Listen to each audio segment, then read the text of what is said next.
성부와 성자와 성령의 이름으로 아멘. 하늘을 우러러.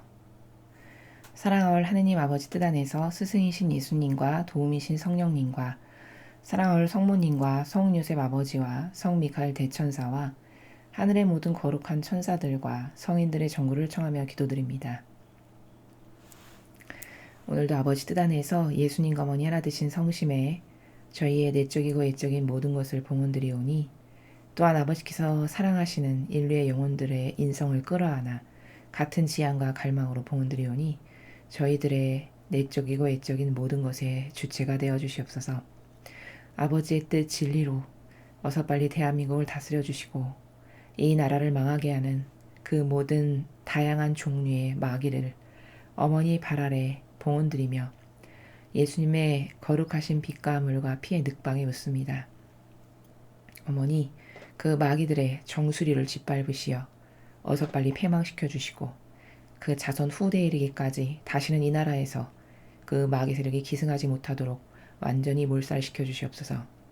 이제 아버지의 뜻이 아버지를 사랑하는 그 자녀들 선의 세력을 모두 불러일으키시어 그들이 리더가 되고 지도자가 되고 그리고 주도적인 나라를 이끌어가는 세력들이 되게 하시어 앞으로 다가올 성화시대에 아버지의 거룩한 영광을 드러내는 대한민국이 될 수 있도록 새롭게 창조해 주시옵기를 간곡한 갈망으로 청원드립니다.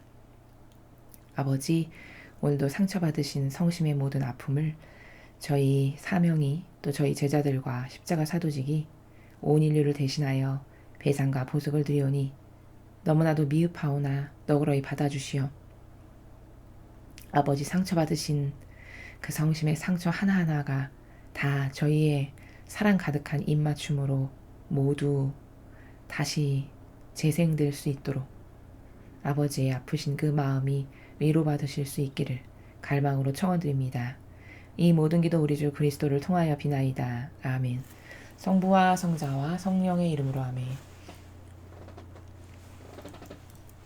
안녕하십니까. 하느님의 뜻 선교의 윤피아 수녀입니다. 오늘도 하느님 아버지께서 성경을 통해서 우리에게 가르쳐 주시는 진리 여러분과 함께 학습하도록 하겠습니다. 2020년 9월 17일 연중 제24주간 목요일입니다. 제1독서 사도 바오로의 코린토일서 15장 1절에서 11절까지의 말씀입니다. 형제 여러분, 내가 이미 전한 복음을 여러분에게 상기시키고자 합니다.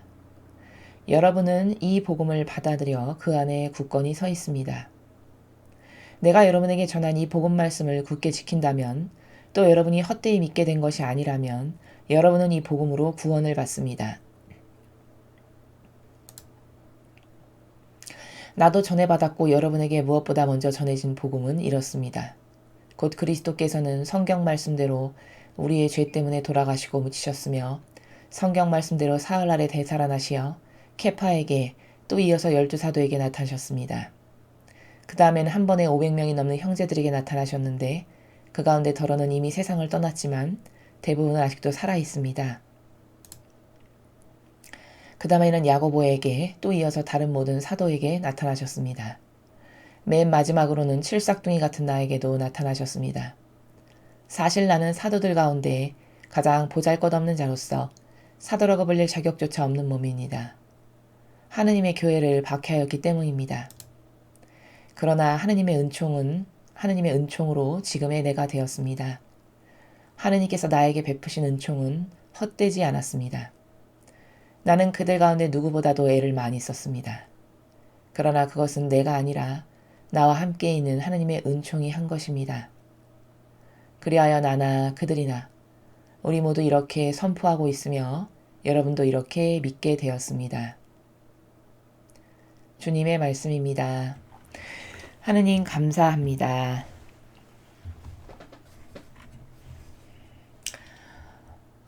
하느님의 일꾼이 해야 하는 직무, 의무 중에 중요한 것이 무엇일까요? 그것은 바로 복음을 선포하는 일입니다. 바오로 사도는 자신이 복음을 자기에게 보내준 신자들에게 전하고 있습니다. 그리고 그 복음의 내용이라는 것은 예수님의 위대하신 희생으로 그분의 의인의 정신 때문에 고통을 사랑하시고 우리의 죄악을 대신 짊어지시고 돌아가신 배상과 보속 때문에 우리 모두는 구원을 받을 수 있게 되었다. 이것이 바로 복음의 정신이다. 이렇게 전하고 있습니다. 그리고 자신이 그런 복음의 은총을 받기에 또 이런 복음을 전하기에 합당치 않은 참으로 부족하디 부족한 죄인 중에 죄인이지만 아버지께서 특별한 은총으로 자신을 선택하시고 또 아버지의 은총 덕분에 자신이 복음도 전할 수 있게 되었고 하느님의 일꾼이 되었고 또 이 자신에게 보내준 성도들에게 이런 아버지의 뜻 진리를 전할 수 있는 엄청난 은총을 받은 사람이 되었다라고 전하고 있습니다. 자, 복음이라는 것은 시대마다 조금씩 한계가 있을 수 있지만 바로 사도는 이때는 그 구원의 피앗의 시대를 살아가던 사도였기 때문에 구원받았다라는 것에 포커스를 맞춰서 전하고 있습니다. 자, 그럼 우리는 이제 성화의 시대를 살아가는 그 주인공들로서 과연 복음이라는 것은 이 시대에 맞게끔 좀 더 업그레이드 시키면 무엇인가? 그것은 성화, 거룩하게 되는 것입니다. 그럼 어떻게 인간이 거룩하게 될 수 있는가? 인간은 절대 그 어떤 인간도 아무리 위대하고 고매한 인격의 철학자다 대단한 사람이라 하더라도 절대 인간은 거룩해질 수 없습니다. 그럼 어떻게 성화되라는 말씀이신가? 그것은 바로 거룩하신 분, 유일무이하게 거룩하신 딱 한 분이신 하느님 아버지, 그리고 그 거룩하신 하느님 아버지의 완벽한 모범을 우리에게 보여주셨던 예수님과 성모님, 이 두 분의 모범을 통해서 우리는 배워야 하고 또 두 분의 정신에 나의 내적이고 외적인 것을 완전히 쏟아부어 용해됨으로써, 즉 하나 되기를 갈망함으로써 내가 예수님과 어머니의 정신세계와 하나 되면 그때서야 우리는 비로소 거룩해질 수 있는 것이다 라는 것입니다. 그래서 과거 맨 처음에 창조의 피아 시대가 노아의 방주 때까지 있었고, 그리고 노아의 방주 때부터 예수님께서 오셨을 그 시간이 바로 구원의 피앗의 시대였고, 이제는 그 시대를 지나 성화의 피앗의 시대에 살아가고 있습니다. 그래서 우리는 이 마지막 시대에 복음을 선포한다라는 것은 과연 무엇을 선포하는 것이냐, 무엇을 전하는 것이냐, 아버지의 뜻이 무엇인가를 배우고 선포하고 전하는 것입니다.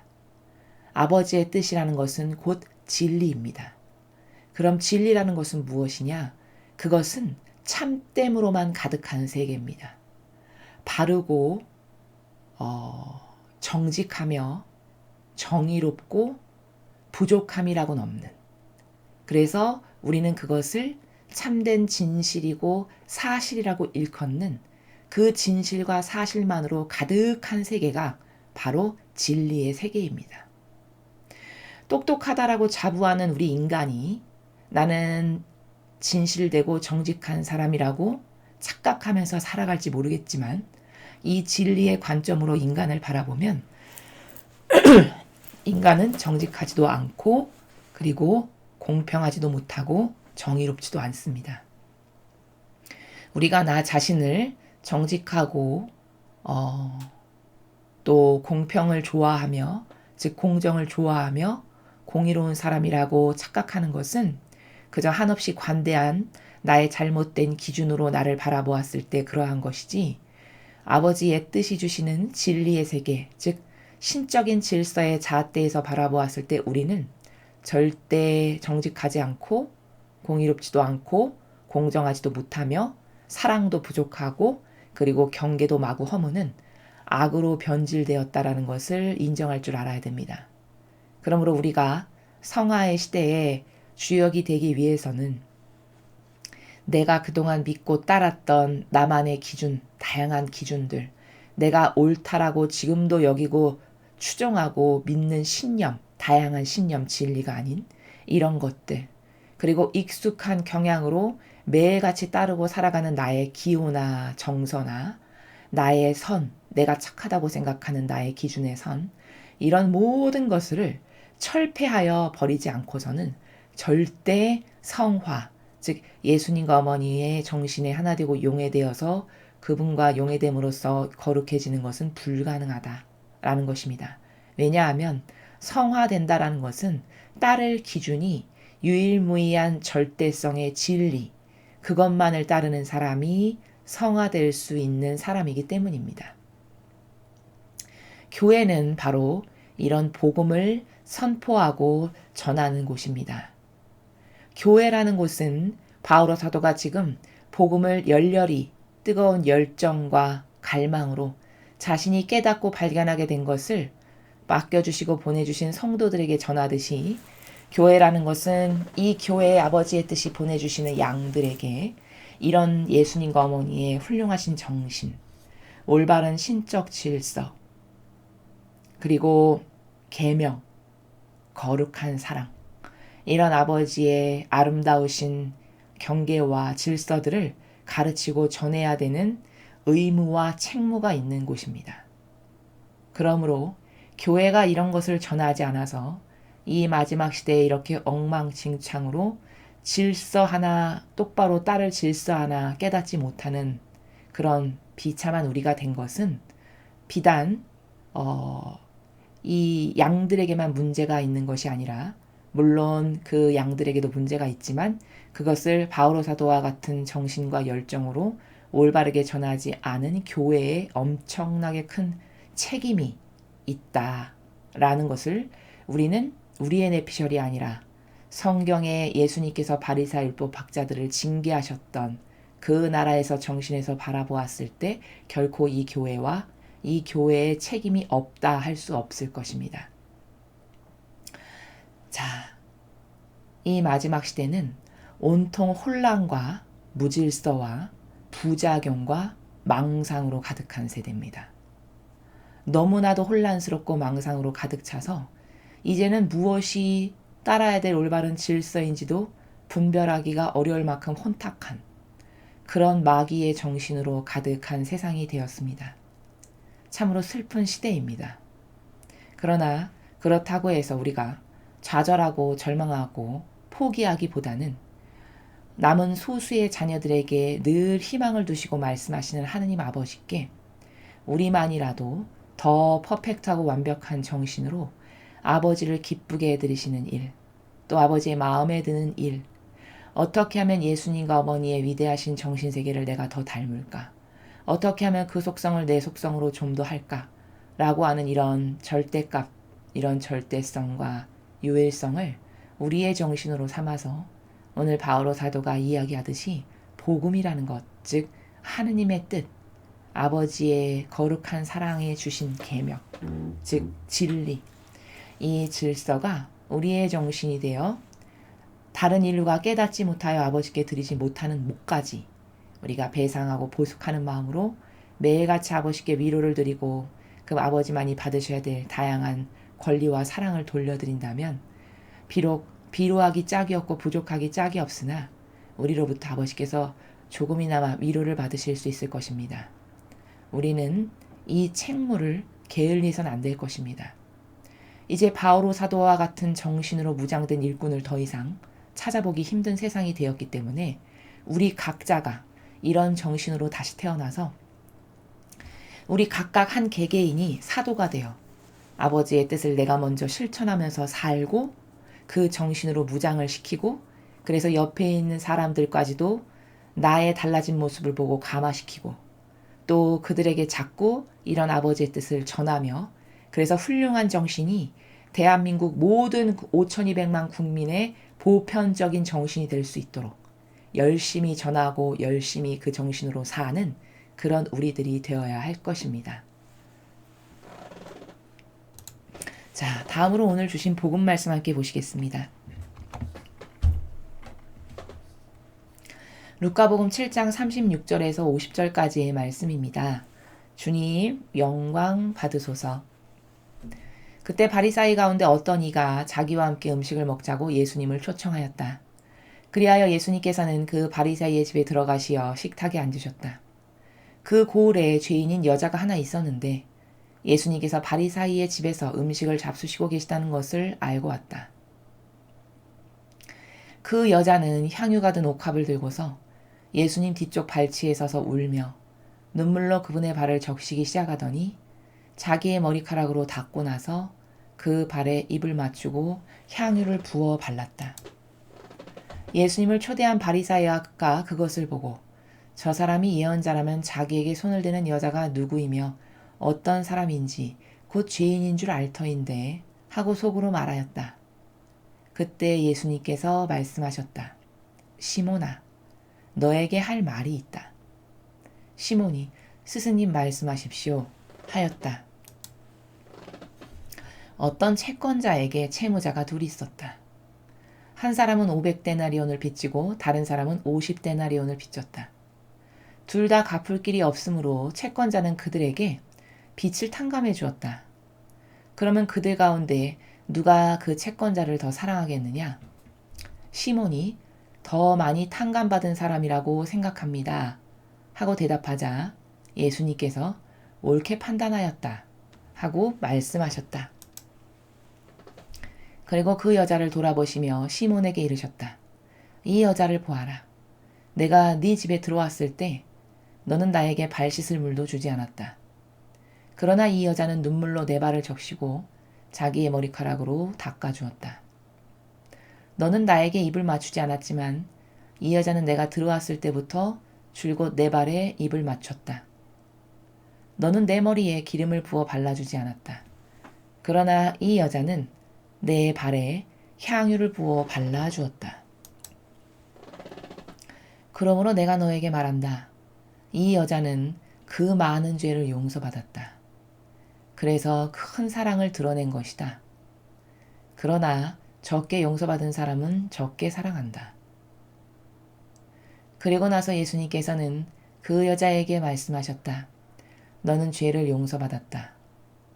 그러자 식탁에 함께 앉아있던 이들이 속으로 저 사람이 누구이기에 죄까지 용서해 주는가 하고 말하였다. 그러나 예수님께서는 그 여자에게 이르셨다. 네 믿음이 너를 구원하였다. 평안히 가거라. 주님의 말씀입니다. 그리스도님 찬미합니다. 여러분 오늘 우리가 이 복음 말씀을 통해서 배워야 할 것은 참 중요한 관점 중에 하나입니다. 왜냐하면 사람은 이것에 대해서 오해가 있기 때문입니다. 자, 무슨 오해가 있냐면 보통 우리는 이런 인간적인 착각을 많이 합니다. 어떤 큰 죄를 지었다라고 자신이 생각하면 오히려 아버지나 예수님과 어머니께 가까이 다가가기를 두려워하면서 나는 이렇게 큰 죄를 지은 죄인이니까 아버지께서 나를 싫어하실 거야. 나는 용서받지 못할 거야. 보통 이런 오해를 가지고 계시는 분들이 종종 계십니다. 그러나 이것은 크나큰 착각임을 인간적인 맞지 않는 진리가 아닌 자신의 기준으로 오해하고 있는 것임을 오늘 이 복음 말씀을 통해서 우린 발견할 수 있습니다. 자, 만약에 큰 죄를 지었다. 내가 생각하기에 나는 하느님 아버지 앞에 정말 엄청난 죄인이다라고 생각하면 오히려 더 큰 사랑으로 아버지께 다가가야 합니다. 오늘 이 여인, 이 죄인이라고 바리사이가 단정지은 이 여자,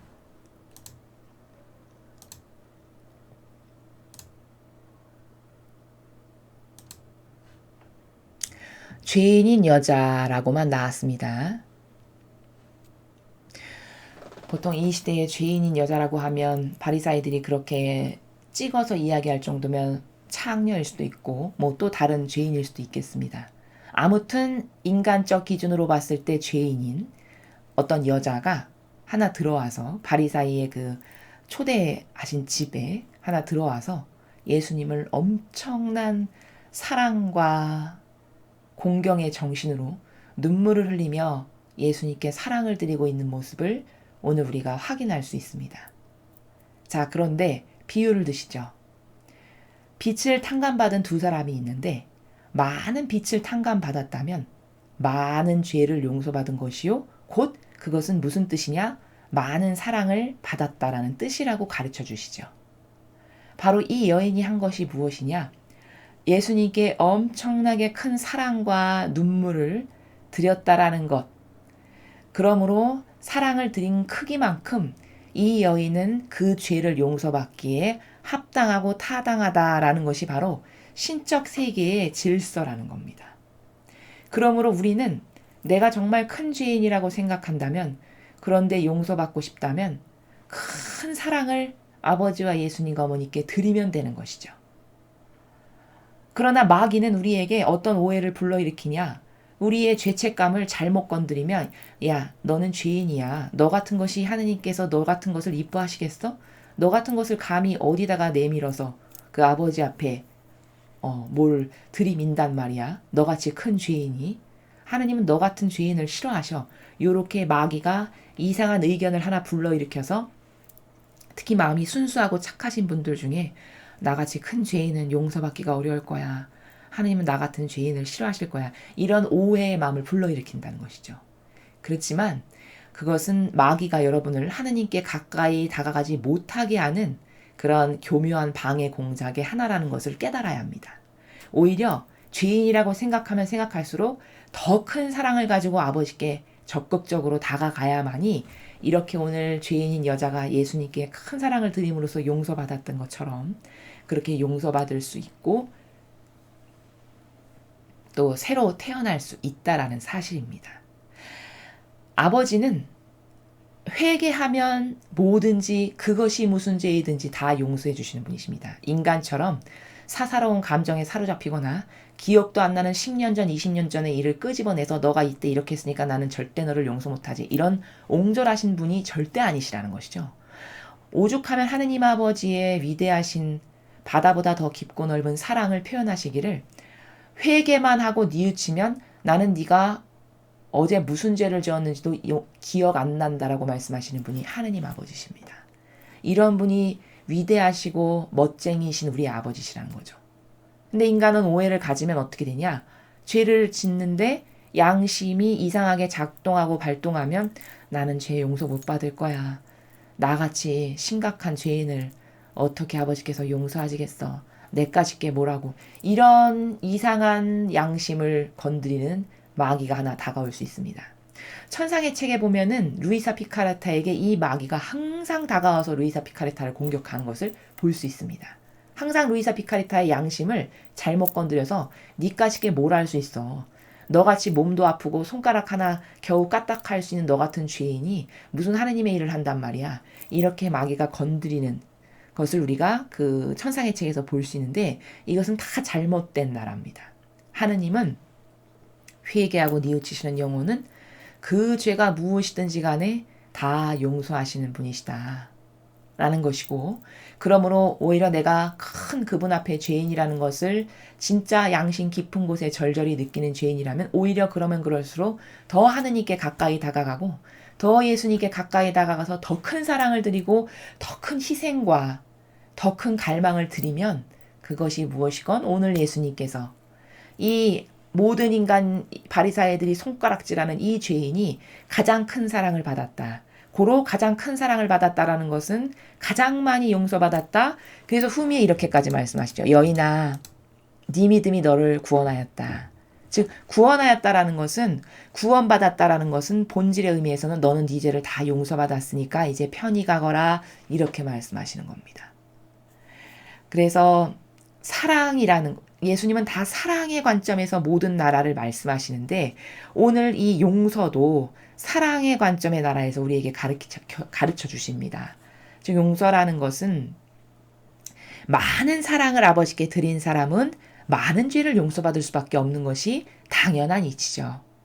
우리가 부모 자식 간의 관계도 아버지와 어머니께 많은 사랑으로, 지극한 사랑으로 공경을 드리고 한결같은 절대성과 유일성으로 경계를 지키며 존중해드리면, 내가 지은 여태까지 부모님께 잘못했던 모든 죄를 부모님이 용서하시고도 남을 만큼이 된다라는 것을 이 자연법에서도 얼마든지 확인할 수가 있듯이, 이렇게 용서받는 나라는 곧 사랑의 나라다. 누가 하나님을 더 많이 사랑하느냐에 따라 더 많은 죄를 용서받기에 합당하다라는 것을 오늘 복음의 그 말씀을 통해서 새로운 관점으로 우리가 확인하고 이해할 수 있어야 할 것입니다.